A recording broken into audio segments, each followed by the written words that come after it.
Nung umaga po na yun, may dumating po rito na isang ali na humingi ng ambulance ng Malacan.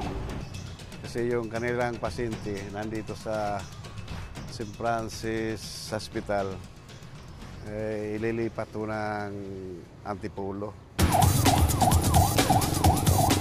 Gamit ang ambulansya ng barangay, agad na sinundo at isinugod ni Rodrigo ang pasyente sa ospital. Hindi niya inaasahang maiipit ang minamanehong ambulansya sa daan. Dating ko po ng Quirino, digdikan na ang traffic, walang galawan. Umuusad ako dandahan. Sa halos 2 taon na pagmamaneho ng ambulansya ni Rodrigo, ito raw ang unang pagkakataon na nahirapan siyang makasingit sa mga bumibiyahe sa sakyan.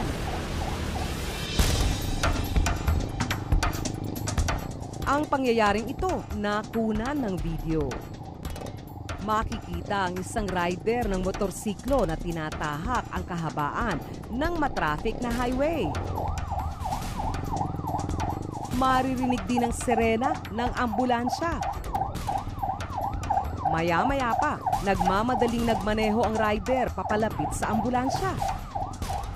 Pumwesto ang rider sa harap ng ambulansya para alalayan nitong makasingit sa mga sasakyan.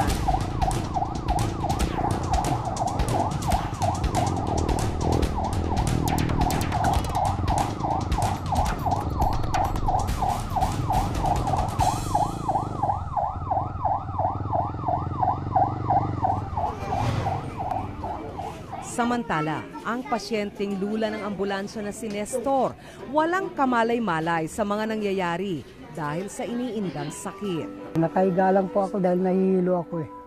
Hindi ako makabangon kasi talagang hindi ako kasi nanghihina talaga ako noon eh.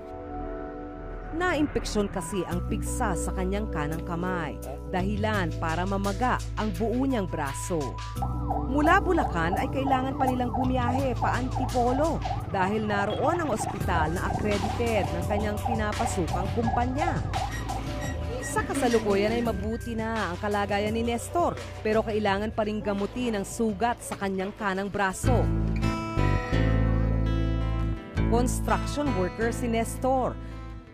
Mag-iisang buwan na siyang hindi nakakapasok sa trabaho dahil kailangan pa niyang magpagaling.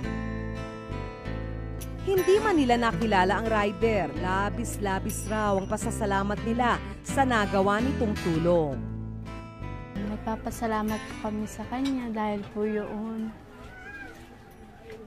Wait lang po. Dahil po yung time na yun, hindi po namin maiwasang magdasal.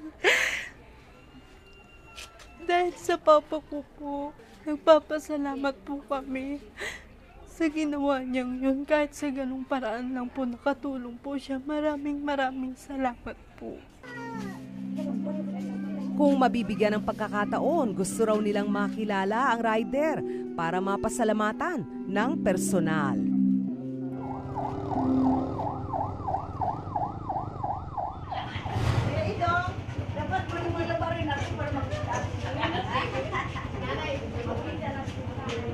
Sinubukan naming tuntunin ang kinaroroonan ng misteryosong rider. Natagpuan namin siya dito sa Barangay Ugong sa Valenzuela. Si Joel Escobar, isang IT officer sa isang kumpanya sa Makati. Papasok na sana siya sa opisina nang makasabay niya ang nagmamadaling ambulansya. Sobrang traffic na. Kahit motor, hindi na gaano makakagalaw. So, naisip ko, di bali na ako ma-late sa trabaho, gagawa muna ako ng paraan para matulungan ko yung nasa likod ko, yung ambulansya.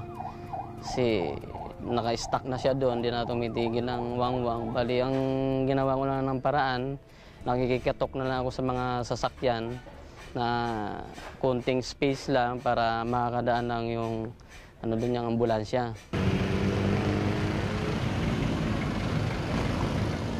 Sa bahaging ito ng Mindanao Avenue na naghiwalay ng landas si Joel at ang ambulansya. Doon na kami naghiwalay sa Trinoma. Ang ko doon, naisip ko doon, yun yung area na yun, hindi na sila magkaka-traffic doon. Kasi tuloy-tuloy po yung mga sasakyan doon, wala gaano stoplight. Miyembro si Joel ng Ride Guardians, isang samahan ng mga motorcycle rider. Tumutulong sila sa pag-rescue ng mga naaaksidente sa daan. Kaya noong makita niya ang ambulansyang naipit sa traffic noong araw na iyon, nagkusa siyang tulungan itong makadaan. Sir, di talaga ako nagdadalawang isip doon kasi unang-una, buhay din ng tao yung nandun sa likod ko, yung nasa loob ng ambulansya, para hindi natin mamalay kung malaking tulong na rin yun na mabuhay siya. Kasi basta yun lang naisip ko, sir, na matulungan sila. Kakaibang galak daw ang nadama ni Joel ng mga panahong iyon. Pero hanggang ngayon ay palaisipan pa rin para sa kanya kung ano ang naging lagay ng pasyenteng lula nito.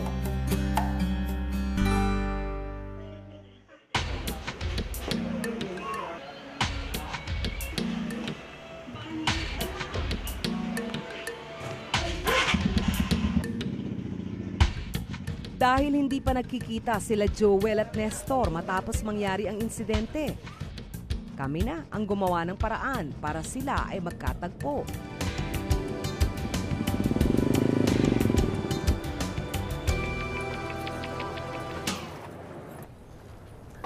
Hi, sir. Gandang tayo, sir.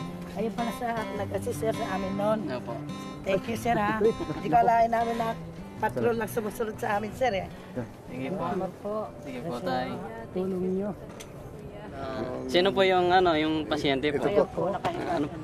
Ano po nangyari po sa inyo? Yung namaga po na tapos nang naglalala. Ano yan? Diabetic? Ganyan? Hindi naman. Parang pig sa bana. Na-infection. Magpapasalamat ako kahit hindi ko gano'n napansin siya noon. Malaking pasalamat po. Thank you na lang po sa pagtulong niyo po sa amin. Kung hindi po dahil sa iyo, wala na po si Papa. Dahil nga po hilang-hina na po siya noon. Tapos, tulungan niyo po kami. Salamat po. Nakita ko rin po yung kalagayan sa kanila. Medyo okay na po rin siguro sa tatay. So, napapasalamat din tayo na naging okay po siya, na wala pong masamang nangyari. Maging driver ng ambulansya na si Rodrigo, masaya rin nang muling makita si Joel. Hindi man daw masuklian ng pamilya ni Nestor ang nagawang tulong ni Joel. Taus-puso naman ang pasasalamat nila sa nagawa nito. Natuwa ako at nagalak at nakilala ko siya. Ang malasakit sa kapwa, walang pinipiling pagkakataon, kahit na sino ay pwedeng tulungan, kakilala man o hindi.